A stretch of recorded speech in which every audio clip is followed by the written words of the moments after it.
Hi, I'm Shashank Bhargav, and you're listening to Three Things, the Indian Express news show. In this episode, we talk about the ongoing crisis in Afghanistan. We also talk about how a Dalit community in Odisha was forced to leave their village and how they are now trying to make their way back. But first, we talk about the COVID-19 vaccine by Zydus Cadila. On Friday, Zydus Cadila, which is a Gujarat-based pharma company, was granted emergency use authorization for its 3-dose COVID-19 vaccine. This vaccine, called ZyCoV-D, is said to become the first DNA-based COVID vaccine to become commercially introduced anywhere in the world. Based on interim data of its phase 3 clinical trials, the vaccine demonstrated a primary efficacy of 66.6%, and it will be available for use in adults as well as children above the age of 12. In this segment, we talk to Conan Sheriff, who reports on the coronavirus for the Indian Express about this vaccine. So, Conan, the ZyCoV-D vaccine is a DNA-based vaccine. Could you talk about how that is different from other COVID-19 vaccines out there? So basically, right now across the globe, we're using 3-4 platforms. One of the platforms that is the Pfizer vaccine, which is the mRNA vaccine, where you have the mRNA which encodes the spike protein. Then there's an immune response against the spike protein. The spike protein that Conan mentions here is the part of the SARS-CoV-2 virus that is used to enter into our body's cells. mRNA vaccines make copies of that part, and that is how our body produces antibodies against the virus. The second platform, which is the most commonly used in India in our COVID vaccination drive, is the adenovirus platform, which is the viral vector, where you're using a weakened version of another virus, which does not cause a disease to the human body. Here, you're using the weakened chimpanzee virus, which causes common cold in the chimpanzees. There again, you insert a protein which produces the spike protein, and when the vaccine is injected, then the body elicits an immune response against the spike protein. The third or the oldest technology is, of course, the inactivated virus, where you're actually inactivating the SARS-CoV-2, which is the virus that causes COVID-19 infection, which is the Covaxin. And once the inactivated virus is sent inside the body, then the body mounts immune response. So these are the broadly 3 platforms that are being used. The fourth platform is, of course, now the DNA platform. It is very similar to the RNA platform because you need to remember DNA basically are proteins in the body which architect of how exactly each protein is built in the body. So here what you do in a DNA vaccine is that you insert a molecule called the plasmid. The gene is encoded in such a way that it produces the spike protein, and once this plasmid is injected into the body, then it enters the nucleus and you see antibodies being developed against the SARS-CoV-2 virus. So it is very similar to what happens in an mRNA, but here you're using a DNA instead of an mRNA. This is the first vaccine in the world which has received an approval, which we call as an emergency use authorization, this platform. So it is a very, very significant development because like we are seeing with the mRNA vaccines, with changes in mutation, you are seeing that you have booster doses being introduced at a very fast rate. So even in a DNA vaccine, if there is a mutation that we see as a matter of concern, then these vaccines can be altered like the mRNA vaccine. So that's the advantage of a DNA vaccine platform. And apart from this, there are also a number of logistical advantages that a DNA vaccine is supposed to have. Could you talk about what they are?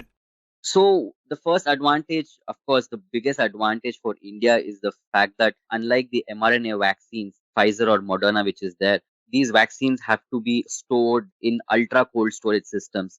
But the DNA is very stable. You don't need that kind of storage. So you can store at 2 to 8 degrees, which is the cold storage requirement of our national immunization program. So that is the first thing. So you can scale it up at a very faster rates, unlike the mRNA vaccines where you need to have cold storage, which is minus 20 to 60 degrees, that kind of cold storage. And building that infrastructure, we understand, can be very expensive and time consuming, right? Exactly, because you need to understand that our immunization drive is now predominantly in rural areas.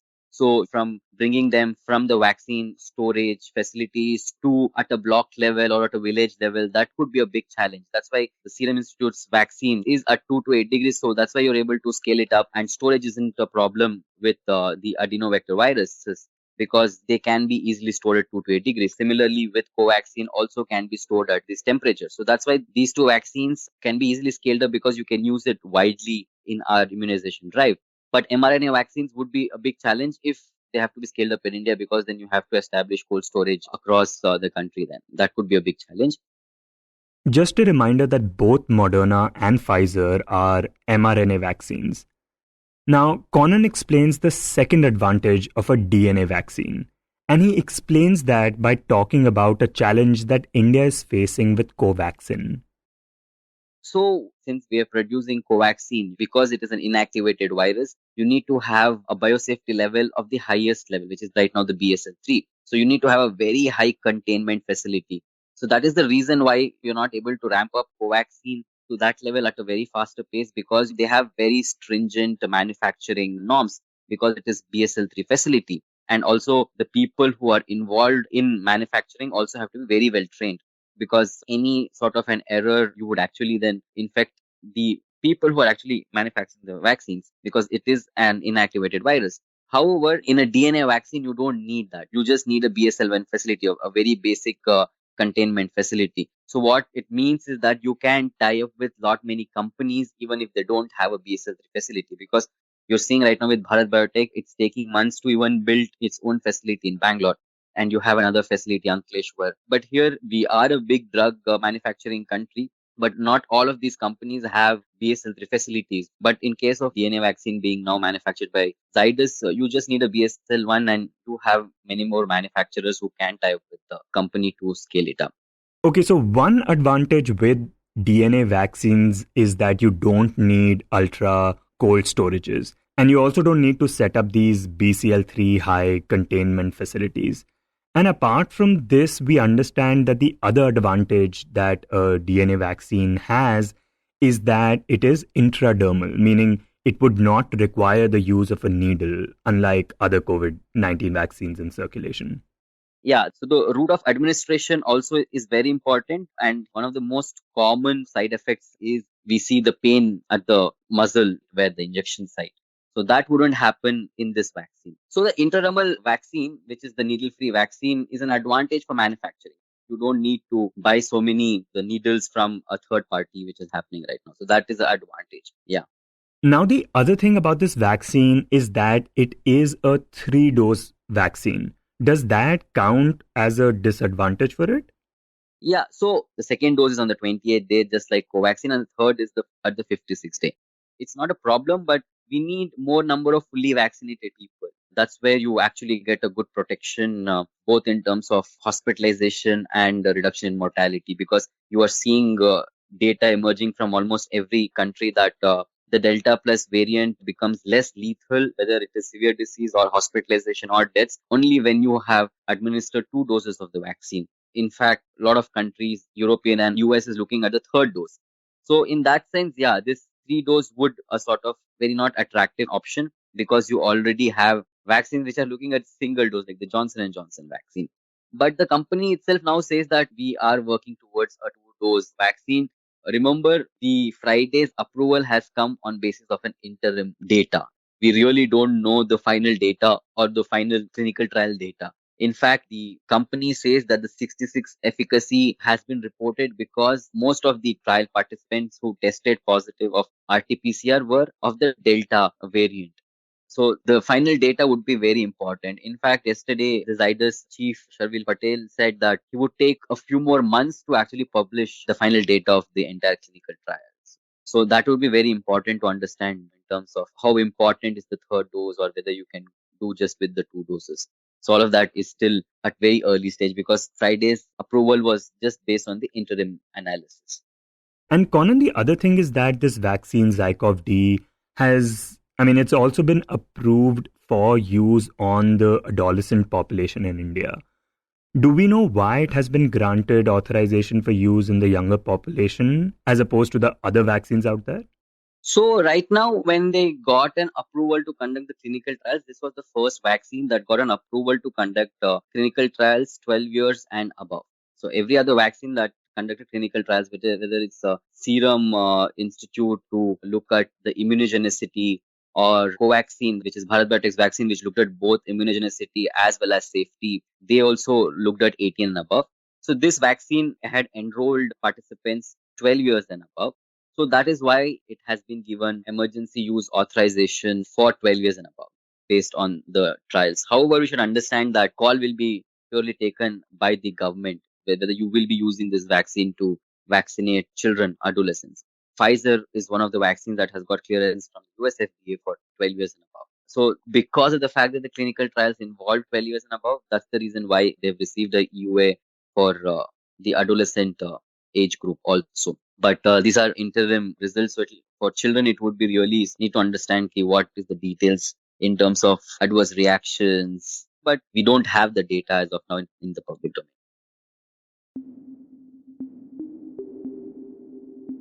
And next, we talk about Afghanistan, where things continue to remain tense and chaotic after the Taliban took over the country last week.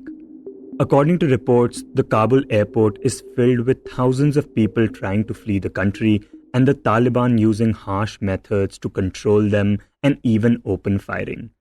Yesterday, a NATO diplomat said that at least 20 people have died in the past 7 days in and around the Kabul airport.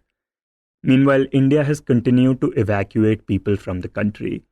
On Sunday, after being evacuated on an Indian Air Force flight, Afghanistan Member of Parliament Narinder Singh Khalsa was speaking to the Indian press, during which he broke down, saying that now everything is over in Afghanistan. Even the government that was built in the last 20 years is finished. Everything is now zero. सब कुछ हमारे से area सब कुछ खत्म हुआ। 20 साल जो गवर्नमेंट बनी थी, अतः सब कुछ खत्म है और अब जीरो है। In this segment, Indian Express's associate editor Shubhajit Roy, who reports on matters of foreign affairs for the newspaper, joins us to talk about the evacuation efforts and the situation in Kabul right now. So, Shubhajit, what do we know about how things are in Kabul, especially at the Kabul airport, which is filled with thousands of people trying to flee?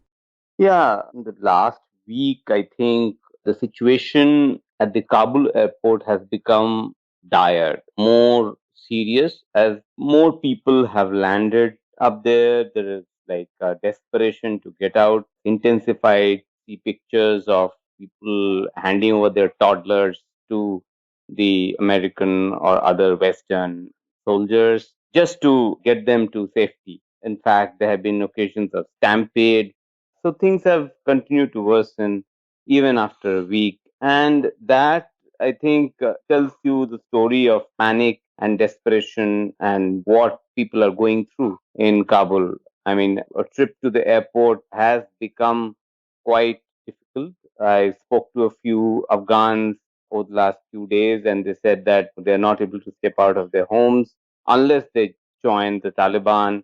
I spoke to an Afghan woman who told me that she lives with her old father and sister, and they are all hunkered down inside their homes, and only the father can go out to fetch the groceries or essentials from the nearby store. So life has been upended for most Afghans who live in Kabul, at least. That's been my impression from the conversations I've had over the last few days. And in the meantime, India has, over the past couple of days, evacuated Indian nationals from the country. I mean, we are having this conversation on Sunday evening. How many people have we evacuated so far? So I think the third evacuation flight has come so far. I think it carried somewhere 150 odd people. And first two flights had the Indian embassy staff, mostly diplomats, staff, and security personnel, and about 2 dozen civilians. So, as we understand, the two flights with about 350 people total are to be evacuated. One flight has already landed, and the another flight is expected anytime now. And that has been the state of play. So, some Indians and some Afghan Sikhs, Afghan nationals, have also been evacuated by the Indian Air Force evacuation flights. And when trying to evacuate, what are the sort of logistical challenges that a country faces over there at the Kabul airport? Yeah, so there are logistical challenges because to get to the airport, you need safe passage.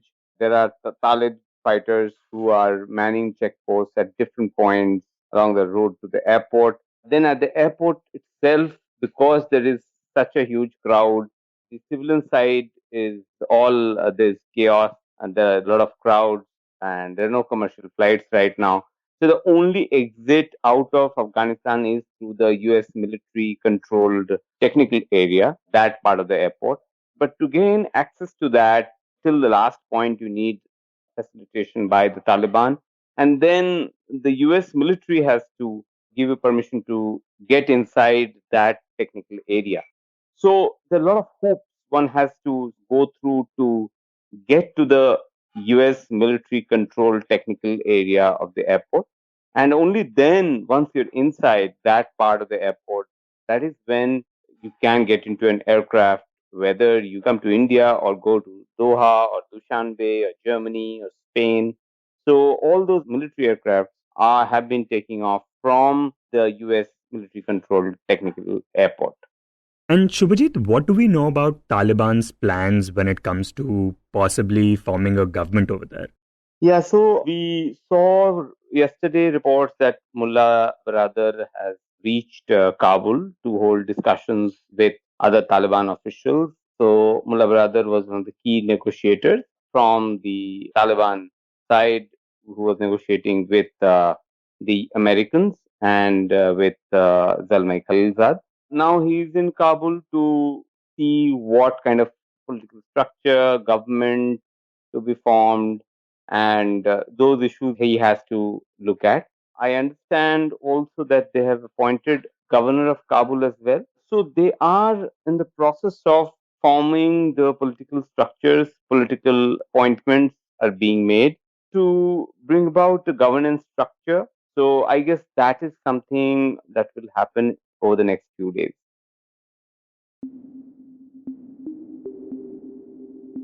And in the end, we talk about Odisha. In a small settlement in the state of Odisha, years of tension and systematic oppression and discrimination by the upper caste community has led to the Dalit community in the region being driven away from their homes and them being denied their basic rights. All this has happened in Brahmapur, in one of the islands in Chilika. And it all started with the Dalit men revolting against oppressive practices. In this segment, Indian Express's Aishwarya Mohanty tells us their story and how activists are now helping these families reclaim their rights. She joins us on a slightly patchy network. Aishwarya, you write that in 2013, young men from the Dalit community in this small settlement in Odisha revolted against upper caste families. What kind of practices were they revolting against? So, in this particular village that we are talking about, which is called Brahmpur, it's in Puri district and it's basically on an island in Chilika Lake.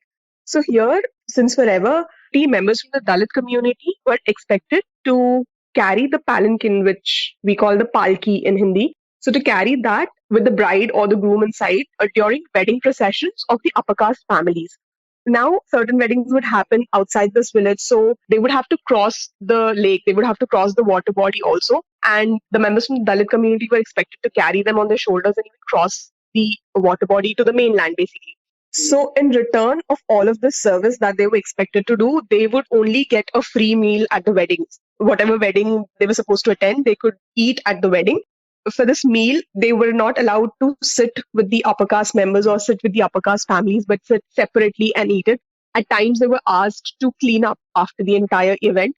And all of this done without any payment. So it was like a free service that the members of the Dalit community would do. But eventually, when the younger generation got educated and they studied in schools, they realized that they were not supposed to be doing this free of cost. They were not supposed to be doing this like a free service for the upper caste members. And that's when they decided to raise a voice and say that we are not going to do it henceforth, especially we are not going to do it without any payment being made. So that's a point that they had put forth, and they said that we will not do it until and unless either we are paid for it And if you want us to do it for completely free, we won't do it at all. So when they raised this issue and they completely said that we won't be doing it for you, that's when there was a committee. They convened a meeting. The upper caste members of the village convened a meeting, and it was decided that the members of the Dalit community can no more fish in the Chilika lake. So this was the major source of livelihood for all the members of the Dalit community, and not just them, actually the entire village. Since I mentioned earlier that it's like on an island, so they would go and fish from there. So fishing prawns and crabs and fishes.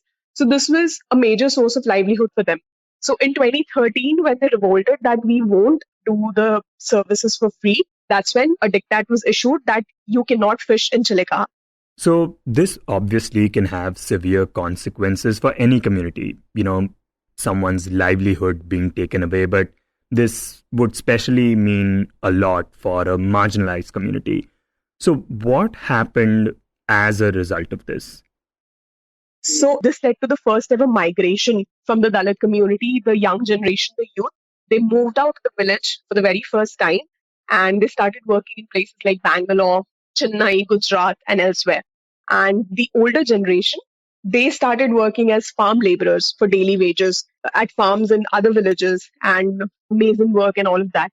But their only source of livelihood was completely taken away from them, and they were not at all allowed to raise a voice also against this diktat. So that's what happened in 2030. So now it has been more than 8 years since that happened. But earlier this year, in February, there was a brawl that happened between these two communities. What happened during this brawl? So from 2013 to now, after all of this happened in 2013, there obviously was a kind of a cold wave between both the communities, and they were trying to find their peace amidst all of this. But recently, in February, one of the youth from a 25-year-old man from the Dalit community, he went into the area where the upper castes reside. So here we actually have a lot of these people who come on cycle rickshaws and sell sweets or sell other eating items and everything, dry biscuits and stuff. So he had brought this particular sweet to sell, and this youth wanted to eat it as well. So this guy, the ferrywala, actually went directly into the village, and he was selling that sweet inside when this guy came there and wanted to have a sweet. But he was in a drunken state, and the members of the upper caste community in the village, they were angry that why have you come here in a drunken state? And they thrashed him, they beat him up. So when he came back home, he had all these bruises and everything. So when he came back home, all beaten up, his father and his uncle went and confronted the members of the upper caste families, and they had the brawl intensified in a way, and they had a physical fight. So after this, the matter only worsened because then another meeting was convened, and the members of the upper caste community, they sat together and they decided that earlier they were not allowed to fish, but now they were not allowed to buy anything from the local grocery store that's there. Now, this grocery store or the ration shop, that's the only shop that's there in the village per se, because otherwise they have to buy something, they'll have to cross the water body and come to the other end. So they said that you cannot buy anything from here. One. Two, they have actually two wells. One well is close to where the members of the Dalit community reside. For years, they've not been using that well at all. So the water is a bit polluted. So there's a common well from where they would draw water. But this also has been in practice that the women from the upper caste community would draw water and then pour it into the buckets of the women from the Dalit community. So Dalit community women were not allowed to directly draw water from the wells as well. But after this very incident happened, they told them that you cannot draw water at all. We won't be drawing water for you and giving it to you at all. So then these people had to actually get tube wells fit into the areas where they reside so that they could get water at least for drinking and other purposes. And then they also prohibited their movements in a way that they were not allowed to take the boats, the boats which could ferry them from this particular village to the mainland. They could connect them to the mainland. They said that you cannot use the boats anymore. So they were staying in that particular place without food, without water, and they were not even allowed to move outside. So despite talking to the villagers again and again that there has to be a compromise, we should reach a solution, nothing actually happened. So that's when these families decided that it's better to move out of the village completely than to stay here without food and water. There are young children also, and they weren't getting any food to eat. So that's when they decided that all of us will just move out and find someplace else to live. Okay, so first their main livelihood was already taken away from them, then they became farm laborers, and then because of the upper caste community, they were being denied even food and water. So where have these Dalit families gone now? Right. So when they decided that we need to move out from here, they thought that they'll first go to the district administration office in Puri and just sit there and ask the collector, the district administration, to find a solution to this. So while they were on their way on foot, almost 20 kilometers away from their village, there's a village called Nathapur. And even there, they have Dalit community members staying there. And the Dalit community members staying in Nathapur happen to have a barren patch of land. So they decided that they'll offer help. And for a temporary basis, these families can stay there instead of probably languishing out there outside the district administration office. So they decided that they'll help them out and they can stay there until a solution is reached. So now they have constructed these temporary bamboo houses and everything. A lot of NGOs and self-help groups have come out to help them, at least with food and water and everything. And now they're staying there. They've constructed these temporary kacha houses and they're living there until solution is reached and they can go back to their village again. And you write that the Puri district collector and Dalit activists are trying to get these families back to their village now. What challenges are they facing in that regard, and what are the kind of apprehensions that these families have, going back to a village where they have been facing discrimination for years? So when they decided to move out first, because only condition that the upper caste families had was you agree to participate and you agree to be of service the way you were earlier before 2013, and all of that without any payment, all of that like a voluntary free service. And of course, the young generation who have studied, who've been to schools, they completely disagreed that we won't go back to that time. We won't go back to how we were 10 years back. So that's when they decided to move back. So this is one of the main apprehensions, that if we go back and we're forced to do all of that we stopped doing 10 years ago, so we'll just be going back in time and we wish to move forward. So they are really, really concerned that if we go back and then again, this kind of a treatment towards us, how do we deal with that? Second of all, most of these families are landless. They do not have their own land, which is a concern for them because even during cyclones, Puri district being prone to cyclones and Odisha being prone to cyclones for that matter. Now, these families are landless and they do not have land. They do not have pakka houses as such. So when even cyclones happen, they face problems in terms of getting compensations, in getting rehabilitations. So their demand is also this, that probably they can get a land which they can call their own and they can stay there instead of being nomadic this way. Because even 50 years ago, things like this have happened in other villages and people have moved out. When again this happens, they move on from that village. So they tend to become nomadic and they tend to move from village to village. And these people now don't want that to happen with them or for the generations to come. So their main apprehension is that if they go back, they probably should have a land which they can call their own, or even if they get a land someplace else, they're ready to do that. And if they have to go back to the village, they go back and lead a life of dignity and not the one that they had been leading for ages, for generations until 2030. And earlier you had mentioned how other families and communities have also faced similar discrimination. How is their struggle connected with the struggle of these families? Okay, so in Puri, there's this tradition which is called Jajmani system, okay? And this is very prevalent amongst the washerman and barber community, fall under the other backward castes. And under Jajmani system, the barbers, the washermen, they are expected to wash all your dirty clothes. They are expected to clean places. They are expected to clean after an event is done. They are expected to pick up leftover food and throw it. They're expected to cut your nails, cut your hair. All of this in return of 12 to 15 kgs of rice annually. So this actually, when people became more aware, it actually was known as bonded labor. And then under the Bonded Labor System Abolition Act of 1976, in 2010, a movement was initiated that all of these people should be released from this kind of a system, from the Jajmani system. So a lot of people have actually been awarded a release certificate from the bonded system, okay? And almost 2,200 of them have been given these certificates after inquiries were conducted by the district administration themselves.